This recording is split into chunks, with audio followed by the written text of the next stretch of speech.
Our guitar festival came about as an idea when a dear friend of mine, the great Brazilian guitarist Carlos Barbosa Lima, came up for a visit, and we sat around. If you know Carlos or know of him, you probably know we sat around a lot of food and a lot of beer, and we said, let's have a concert. So we decided to create an event here with a workshop attached to it at this time, third week in October, and the idea was sparked that, you know what, I think I can do this every year. From that point to this, endless hours of grant writing, negotiations, and dealing with all the intangibles that go behind creating an event like this that I never foresaw, but became something of a labor of love.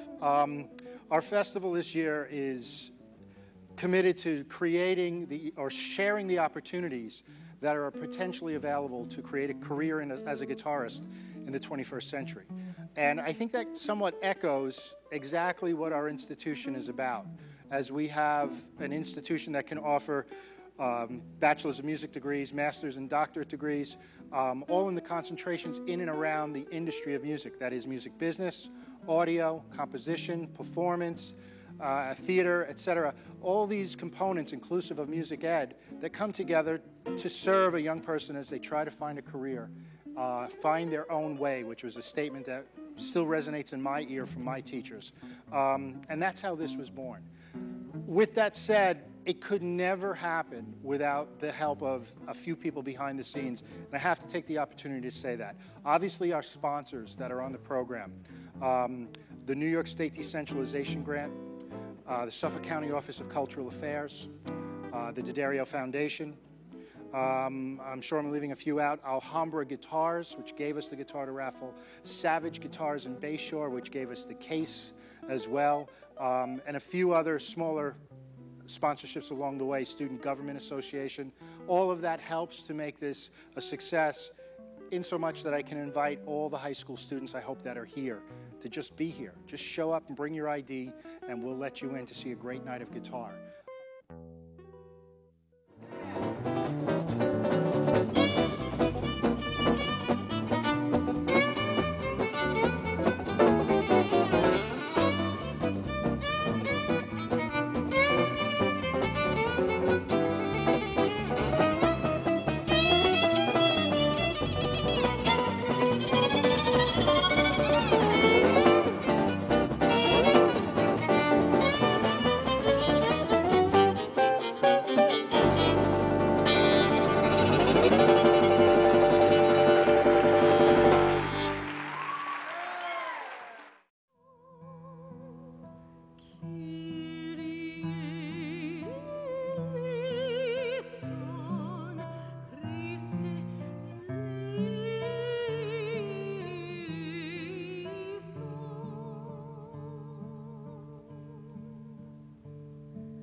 What my students do is make sure that the downstrokes and the upstrokes are even, you know.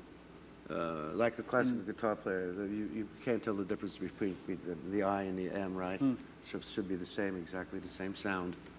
And it is with a good player. Right, so regardless of speed, yeah, that has to be there. That as a bottom, as a foundation.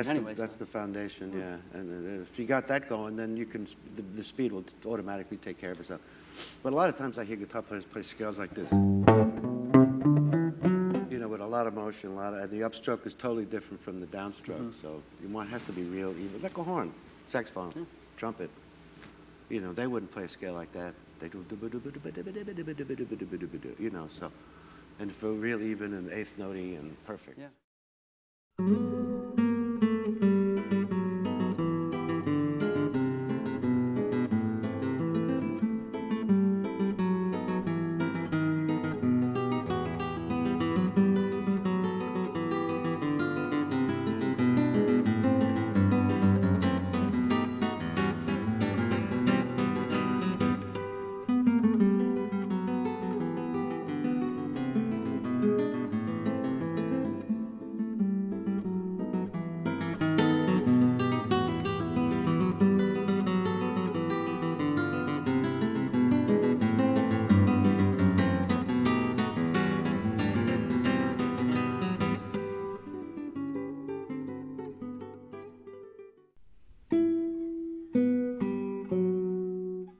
my passion, I teach the guitar ensemble and coordinate a fall festival of guitar every year.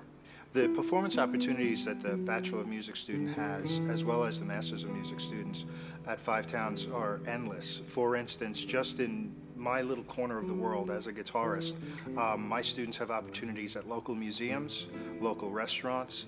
In addition, they are all part of our annual and semi-annual festivals and extravaganzas for guitar, meaning they all get an opportunity to be an opening sponsored act. That is, my guitar ensemble, for instance, will open Saturday night for Frank Vignola this week, which is a great opportunity for a young student. And then the off-site events and opportunities are endless. I just booked at the Heckscher Museum of Art for their holiday season concert, our vocal jazz group, directed by Professor Stephen Gleason. He will be with them as they have a full paid opportunity to perform for the community and township that this college resides in. So those opportunities are in abundance here, and it's part of my responsibility to assure that students who are qualified and have done the work are in a place to succeed in that opportunity. Five Towns is very fortunate, as I have been all my life, to live just in the shadow of New York City, which is really the greatest city in the world. I've been fortunate myself to travel all over the globe as a performing artist, and that's one of the things that I can bring to the college is my reputation and skills that I've learned. But being in New York and the opportunities here, for instance, not long ago, I won an award to perform at Carnegie Hall. I must have had 75 students from Five Towns College in attendance, so much so that the event coordinator that gave us that award gave us a second award because of the numbers we were able to bring into the institution, from the institution. And in addition, being on Long Island, which is only, 50 minutes from Manhattan by car, or even less by train, we forget that the island is very diverse, and one of the beautiful things about being here is that if you're standing at Five Towns and you look to the west, you're a moment from New York, and if you look to the east, you're a moment from the vineyards and the wine country of the east end of Long Island, which is endless opportunity to play, opportunities for students to play. And north and south, we have water on either side. We can get to Connecticut, we can get to New Jersey. The idea of opportunities for our faculty and students become exponentially stronger because of our location.